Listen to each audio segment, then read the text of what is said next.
Hello, geographers. Welcome to the YouTube channel of Utkarsh Classes. And today we are going to discuss one of the most important topic, which is Law of Sea, also known as UNICLOS, United Nations Convention on Law of Sea. Each and every aspect will be analyzed in detail, which will be helpful for your upcoming preparation, upcoming examination. So focus should be on each and every concept for better preparation. Let's start this class on a positive note. Yes. So what is UNICLOS? What is UNICLOS? This is the first question जो हमारे दिमाग में आता है. Law of सी क्या है, ये हमें यहाँ पे ध्यान में रखना. सो UNICLOS refers to United Nations Convention on Law of Sea. ये हमें यहां पे ध्यान में रखना. Generally it is referred to as law of sea. UNCLOS and law of sea are same. ये हमें यहां पे ध्यान में रखना बेटा इस तरीके से. So I hope the point is clear. What is UNCLOS? United Nation Convention on law of sea simply refers to as law of sea, and it is the only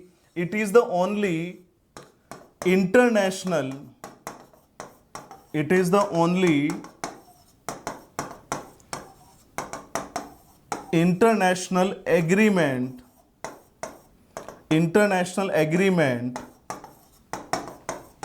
related to rights of nations and oceans divisions in the world. ये भी आपको पता होना बहुत ज्यादा जरूरी है कि it is the only agreement. ये ओनली एक एग्रीमेंट है जो ये बताता है कि कौन से कंट्री का या पर्टिकुलर कंट्री का ओशन के ऊपर कितना राइट होगा, उसका कितना अधिकार है उसके ऊपर. और सेकेंड ये भी बताएगा कि what are the divisions of an oceans, और उसके ऊपर क्या क्या अलग अलग राइट्स होते हैं, उसके ऊपर राइट्स में क्या वेरिएशंस होंगे, वो भी कौन सा एग्रीमेंट बताता है. कौन सा बताता है? यूनिक्लॉस लॉ ऑफ सी. तो हम अब पढ़ेंगे इसके इवोल्यूशन के बारे में कि किस तरीके से लॉ ऑफ सी इवॉल्व हुआ, यूनिक्लॉस का बैकग्राउंड क्या था, वो हमें यहां पे ध्यान में अच्छे से रखना है. So first of all during 17th century, कौन सी सेंचुरी में? During 17th century there was a common law. क्या था? There was a common law. ये आप ध्यान में रख सकते हैं. और वी कैन से प्रिंसिपल, वहां पे कॉमन लॉ या प्रिंसिपल था, उसको हम बोलते थे फ्रीडम ऑफ द सी. क्या बोलते थे? Freedom of the sea. It means first point आपको जो क्लियर होना चाहिए वो ये होना चाहिए, maximum part of the ocean were beyond the control of nation. किसी भी नेशन का मैक्सिमम जो राइट थे, मैक्सिमम जो अधिकार थे, वो समुद्र या ओशन के ऊपर ज्यादा नहीं थे. इसका मतलब जितने भी ओशंस थे अधिकतर वो क्या थे? फ्री थे नेशन के कंट्रोल से, नेशन के राइट से, नेशन के डोमिनेशन से. ये आपको ध्यान में रखना. इसलिए यहां पे क्या लिखा? Freedom of the sea. Freedom of the sea का मतलब क्या होता है? समुद्र की स्वतंत्रता. इसका मतलब क्या हुआ कि इस पर्टिकुलर टाइम पीरियड में 17th सेंचुरी में किसी भी कंट्री का ज्यादातर ओशन के ऊपर राइट नहीं था. सभी कंट्री कहीं ना कहीं ओशन को अपने हिसाब से यूज कर रहे थे, बट कोई ये नहीं कह सकता था कि मेरा इतना पार्ट है. ये आपको यहां पे ध्यान में अच्छे से रखना है. सो कॉमन लॉ क्या था?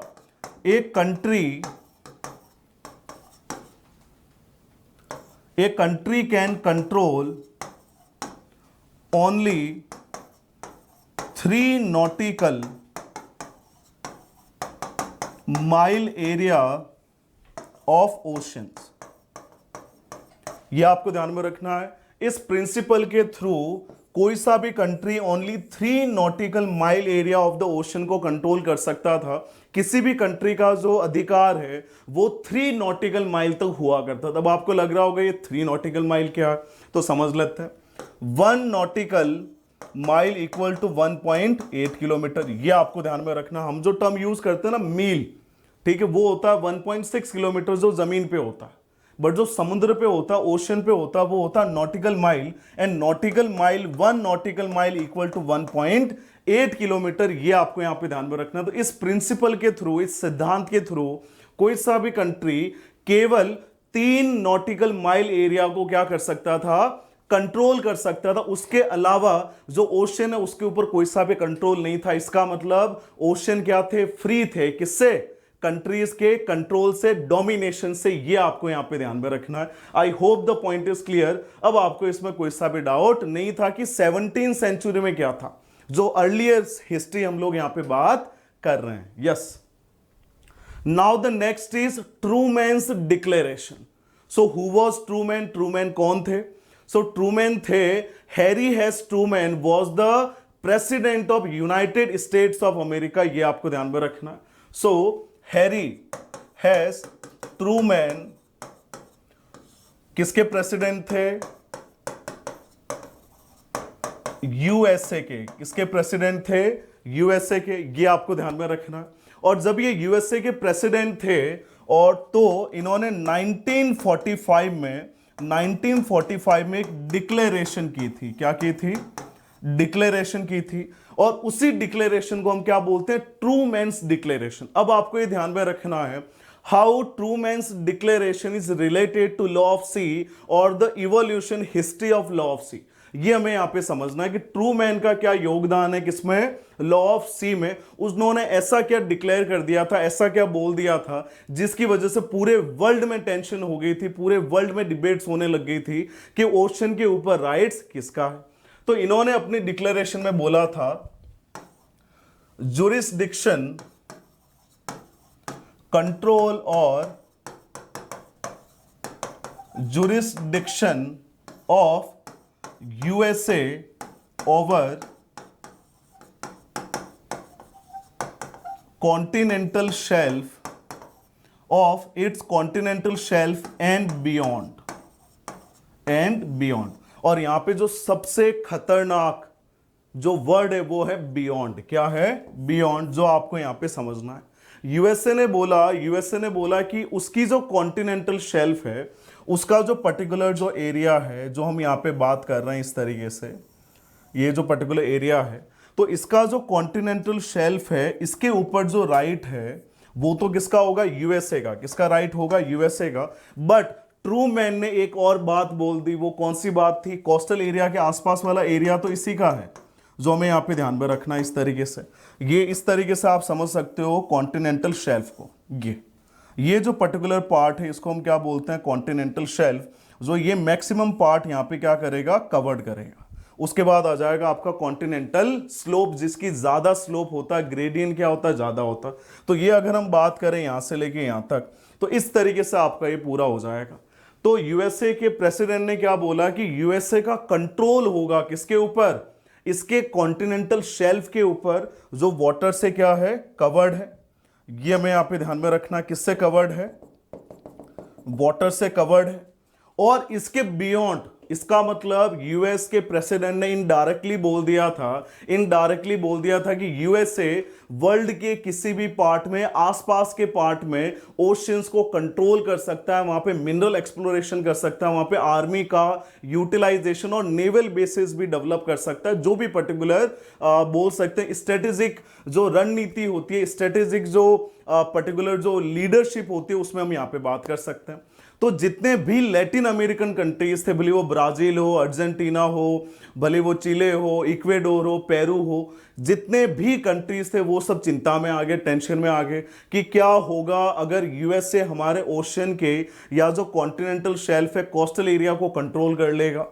तो इन सब कंट्रीज ने बोला कि कुछ ना कुछ ऐसा लॉ बनना चाहिए, कुछ ना कुछ ऐसा एग्रीमेंट और कन्वेंशन बनना चाहिए जो वर्ल्ड के जो समुद्र है, ओशंस, उनको भी डिवाइड करे और हर एक कंट्री को ये पता रहे कि मेरा इतना राइट है, मेरा इतना अधिकार है, मेरा इतना कंट्रोल है, इसके ज्यादा, इसके बियॉन्ड में कंट्रोल में नहीं हो। और अगर मैंने कुछ गलत भी किया तो कोई ना कोई अथॉरिटी है, कोई ना कोई ऐसा इंस्टीट्यूशन है जो मुझे पनिश भी कर सकता है।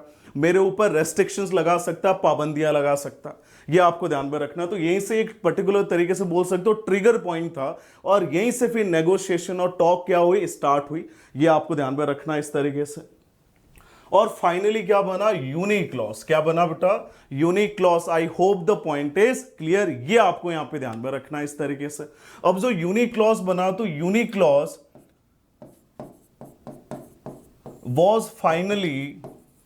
was concluded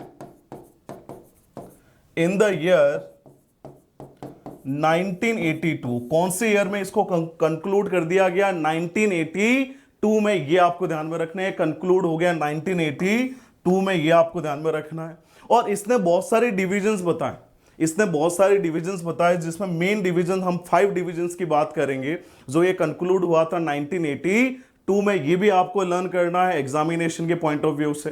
अब नेक्स्ट पॉइंट आपको ये ध्यान में रखना है, नेक्स्ट पॉइंट आपको ये ध्यान में रखना बहुत अच्छे तरीके से, कि ये कंक्लूड तो हो गया, कंक्लूड तो हो गया, बट इसको एडॉप्ट होने में बहुत ज्यादा टाइम लगा। ये आपको ध्यान में रखना है, 10 ईयर्स से भी ज्यादा टाइम लगा इसको एडॉप्ट होने में। फाइनली एक लीगली बाइंडिंग ट्रीटी के तौर पे इस्टाब्लिश होने में, सभी कंट्रीज के ऊपर अप्लाई होने में। ये आपको ध्यान में रखना।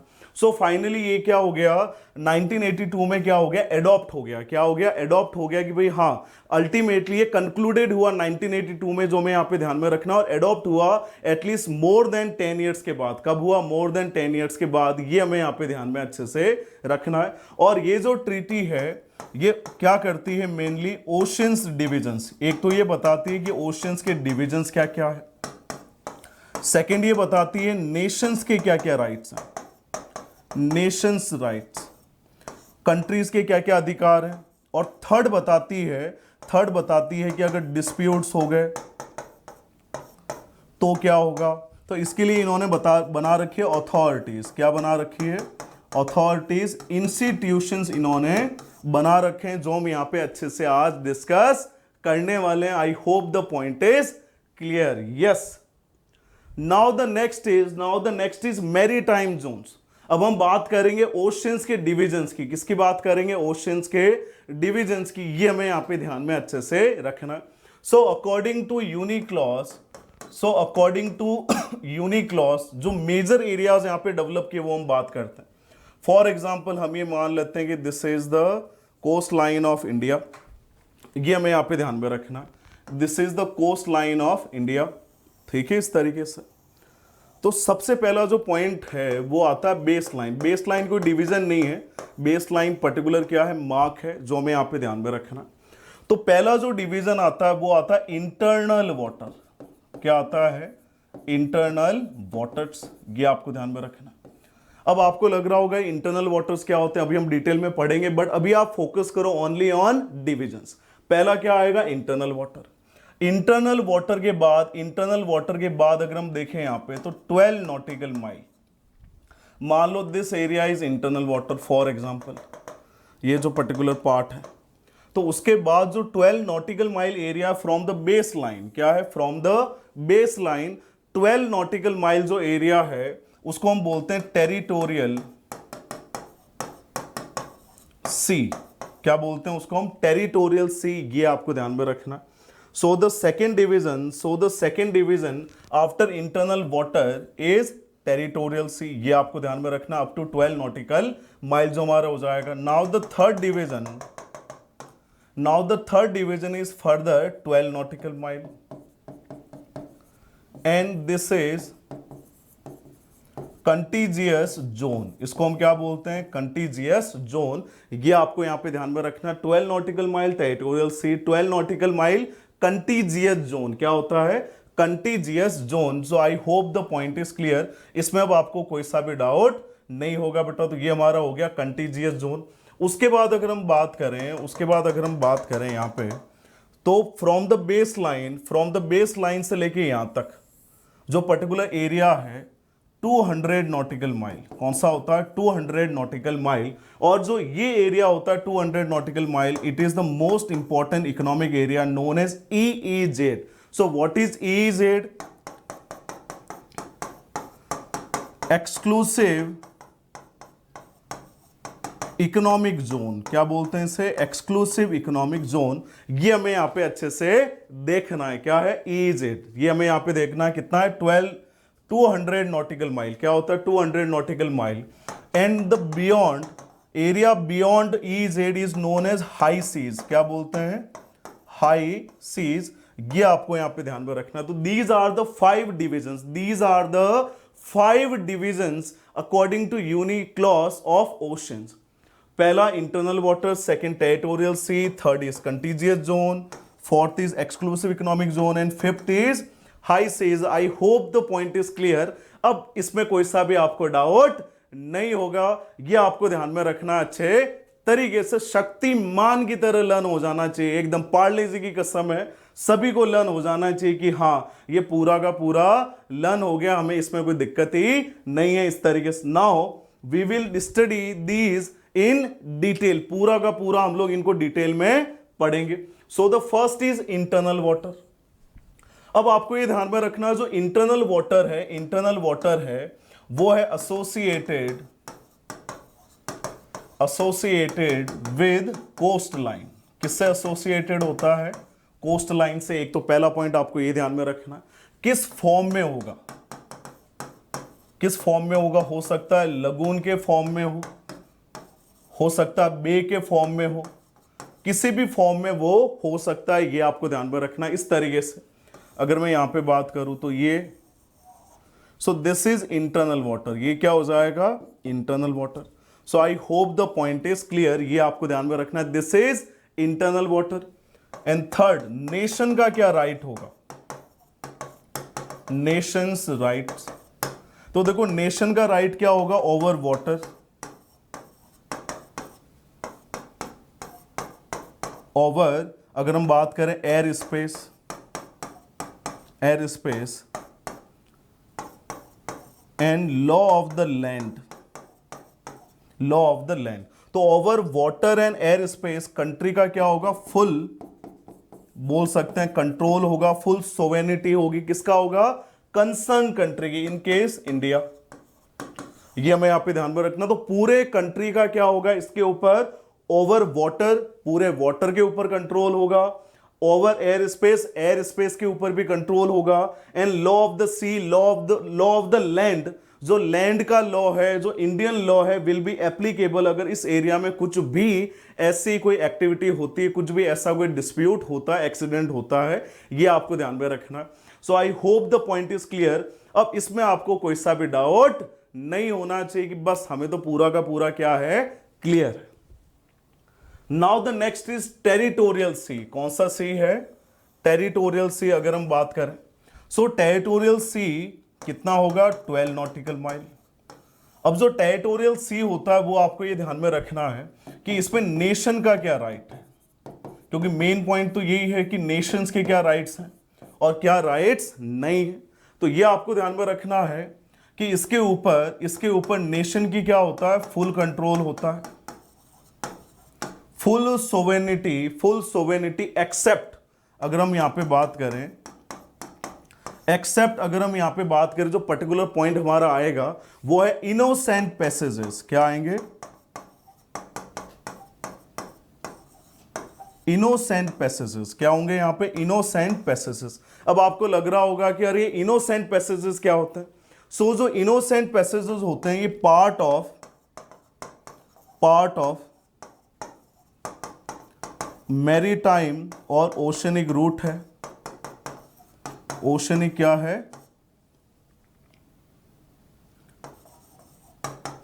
क्या होते हैं ये, रूट्स होते हैं बेटा, ये आपको ध्यान में रखना है, मैरीटाइम और oceanic route. For example in Mediterranean sea Indian ocean route, Mediterranean sea Indian ocean route, India के पास से अगर यहां से क्या हो रहा है, उसका मूवमेंट है, उसका पर्टिकुलर क्या है, एक एरिया है जहां पे वो क्या करेगा, कोई पर्टिकुलर शिप उसको अगर फॉलो कर रहा है तो वो उसको फॉलो करते करते इंडिया के नजदीक से होते हुए भी आगे पास हो जाएगा।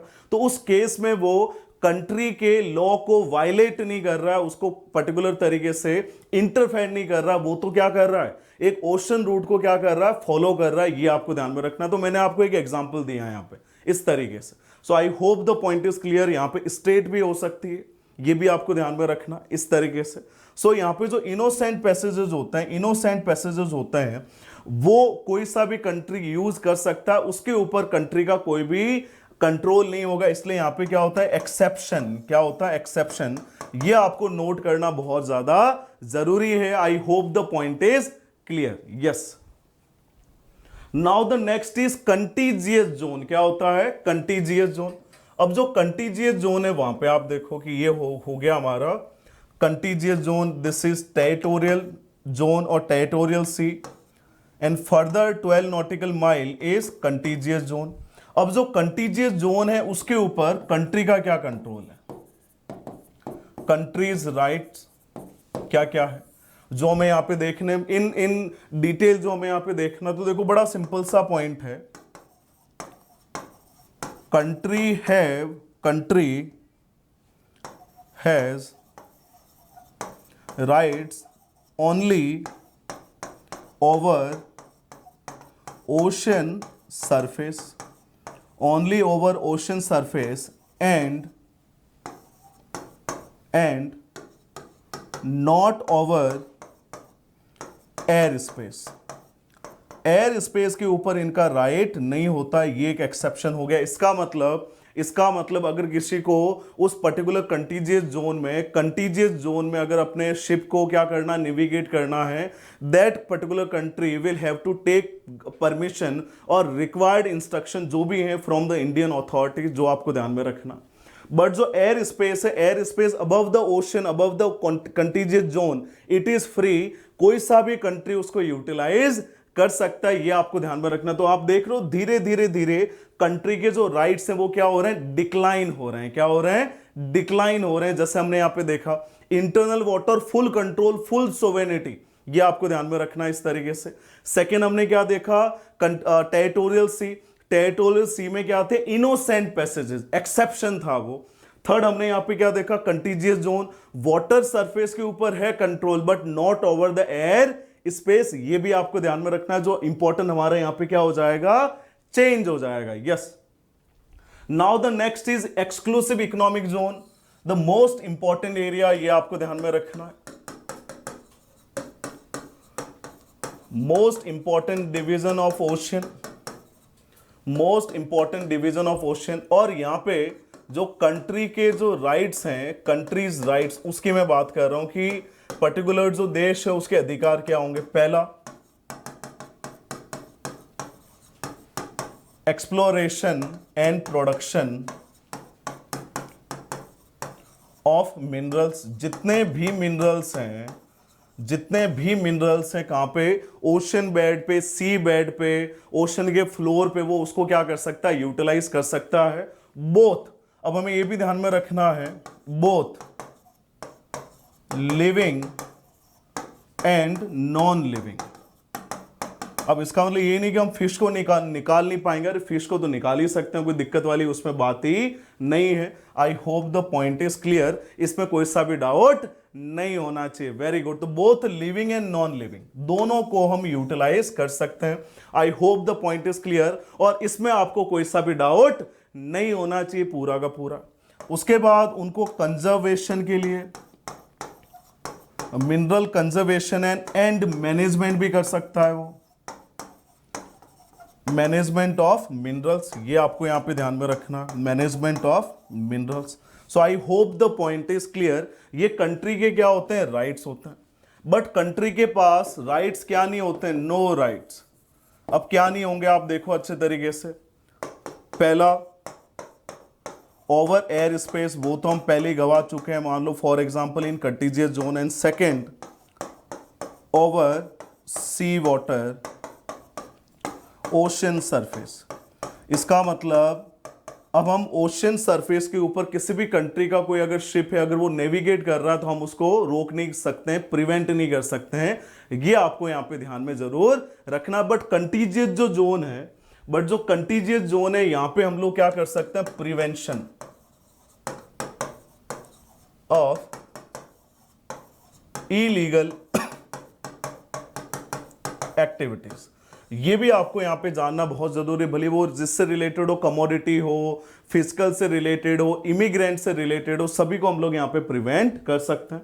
सो I hope the point is clear, है ना। अमेजिंग, पूरा का पूरा समझ में आ जाएगा आपको। और इंडिया के पास कितना नॉटिकल माइल है? 200 nautical mile area for the mineral exploration and development, ये आपको ध्यान में रखना। बट एक्सक्लूसिव इकोनॉमिक जोन में नो राइट्स, कंट्री के राइट नहीं होते। इसका मतलब एयर स्पेस फ्री हो गया और ocean water is also free, but other country है, अदर कंट्री वो यहां पे मिनरल एक्सप्लोरेशन नहीं कर सकता। ये भी आपको यहां पे ध्यान में रखना है। Now the next is high seas. तो अभी आपने पढ़ा था 17th सेंचुरी प्रिंसिपल पढ़ा था, फ्रीडम ऑफ द सी। क्या पढ़ा था आपने? फ्रीडम ऑफ द सी, ये आपको ध्यान में रखना। सो फ्रीडम ऑफ द सी में क्या था कि less area was in control, किसके कंट्रोल में? कंट्रीज के कंट्रोल में, ये आपको ध्यान में रखना। तो जो फ्रीडम ऑफ द सी है वो यहां पे प्रिंसिपल अप्लाई होता है, किसके ऊपर? हाई सीज के ऊपर, ये ध्यान में रखना। नेक्स्ट पॉइंट हमें यहां पे ध्यान में रखना है कि इसका करंट क्या है।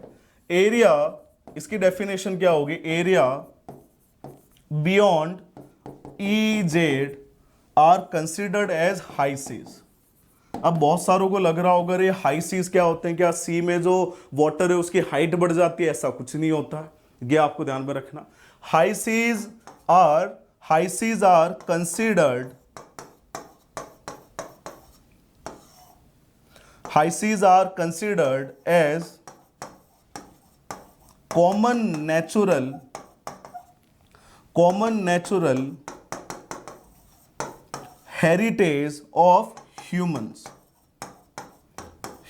काइंड। तो ये भी आपको यहां पे ध्यान में रखना बहुत ज्यादा जरूरी है। I hope the point is clear. High seas are considered as common natural heritage of humankind, क्योंकि यहां पे नो बियॉन्ड द कंट्रोल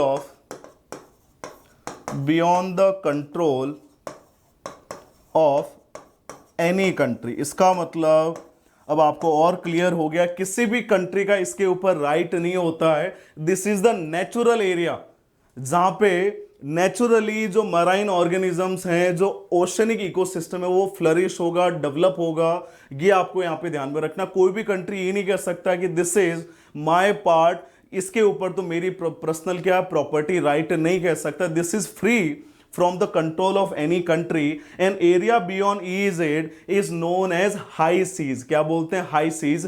ये आपको यहां पे ध्यान में रखना है इस तरीके से। I hope the point is clear। Now these are the authorities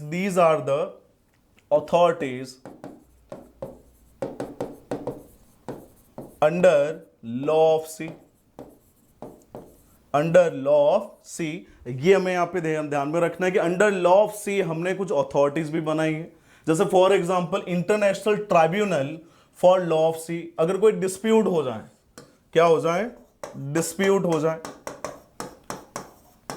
conflicts हो जाए, तो अल्टीमेटली ये ट्राइब्यूनल है जिसमें जाके आप अप्रोच कर सकते हो। ये आपको ध्यान में रखना है। ओशन का मान लो हाई कोर्ट है, सुप्रीम कोर्ट है, इस तरीके से मान के चलो आप। इंटरनेशनल सी बेड अथॉरिटी। अब सी बेड के लिए टर्म यूज होता है द एरिया। ये भी आपको नोट करना। The area refers to entire ocean floor, entire seabed, ये ध्यान में रखना। और इसके लिए हमने एक अथॉरिटी बनाई है द एरिया, ताकि हम इलीगल एक्टिविटीज को प्रिवेंट कर सके। फॉर एग्जाम्पल न्यूक्लियर बॉम्बिंग, जो भी पर्टिकुलर पार्ट, ऐसी एक्टिविटी जो ओशन को अनस्टेबल कर सकती है, ओशन के इकोसिस्टम के लिए वो खराब है, और specially related to seabed, ocean floor. Commission on the limits of the continental shelf, कि कॉन्टिनेंटल शेल्फ जैसे ट्रूमैन ने बोल दिया था 1945 में कि भाई कॉन्टिनेंटल शेल्फ एंड बियॉन्ड, तो ये डिसाइड करेंगे कॉन्टिनेंटल शेल्फ कहां तक है और कितना एरिया आपको मिलना चाहिए। ये बहुत जरूरी है। I hope the point is clear. Now the next is Italy and India case. ये हमने एक स्पेशल केस यहां पे लिया। It is also known as Enrica Lexie incident. क्या बोलते हैं? Enrica Lexie incident. ये आपको ध्यान में रखना। 2012 में हुआ था, when the Italian oil tanker Enrica Lexie travelling off the coast of Kerala was approached by an Indian fishing vessel named Saint Anthony. और इनरिका लेक्सी ने के जो सेलर्स थे उन्होंने फायरिंग कर दी थी किसके ऊपर? इंडियन वेसल के ऊपर, किसके ऊपर? इंडियन फिशिंग वेसल के ऊपर। और उसमें हमारे जो फिशरमैन थे उनकी क्या हुई थी? डेथ हो गई थी, ये आपको ध्यान में रखना। और ये सब कहां पे हुआ? इंडियन वाटर में। कहां पे हुआ? इंडियन वाटर, इंडियन वाटर्स में। ये आपको ध्यान में रखना है इस तरीके से। तो जब ये इंडियन वाटर्स में हुआ, जब ये पर्टिकुलर पार्ट है जो इंडियन वाटर्स में हुआ, तो लॉ किसका लगेगा? Law of the land. इसका मतलब किसका लॉ लगेगा? Indian law. तो इंडियन लॉ के तहत, इनके ऊपर क्या हुई?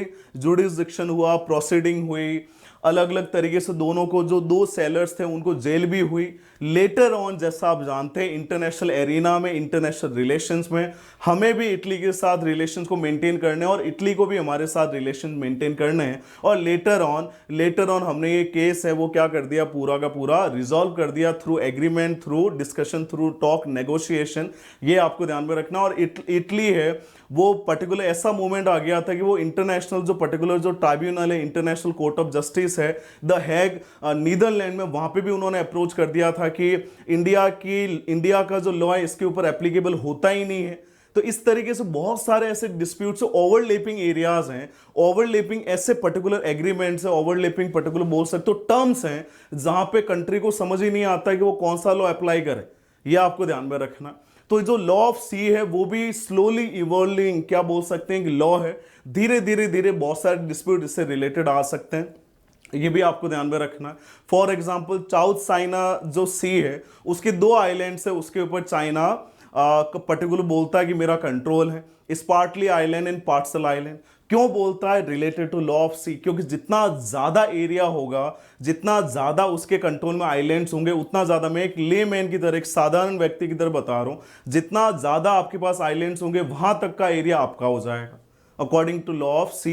ये तो आपको ध्यान ही रखना है इस तरीके से। तो हर एक कंट्री आजकल क्या कर रहा है? पर्टिकुलर तरीके से ज्यादा जो मराइन रिसोर्सेज है उनको कंट्रोल करने के लिए अनवांटेड इलीगल जो मेथड्स है उनको भी इंप्लीमेंट कर रहे हैं, जो नहीं करने चाहिए, क्योंकि जो अल्टीमेटली जो ओशन है वो सस्टेन करते हैं one of the largest aquatic क्या है? इको सिस्टम को। आई होप ये आपको पूरा का पूरा समझ में आया होगा, बड़ा इंटरेस्टिंग लगा होगा। और हम एक और भी क्लास करेंगे जिसमें हम लोग इससे रिलेटेड जो लीगल डिस्प्यूट्स हैं, लीगल पर्टिकुलर बोल सकते हैं, जो कॉन्फ्लिक्ट्स हुए हैं आज तक और फ्यूचर में पॉसिबिलिटी है कि वो हो सकते हैं, उनके बारे में भी हम लोग डिस्कशन करेंगे। सो आई होप आप सबको अच्छा लगा होगा। आप सब्सक्राइब जरूर करना, कमेंट जरूर करना, लाइक जरूर करना, ताकि हम यहाँ पे मोटिवेट होते रहें और उत्कर्ष क्लासेस इसी जोश और जुनून के साथ आपके लिए नए नए टॉपिक पे जो पर्टिकुलर जो मंथन है उसको पेश कर सके। So all the best,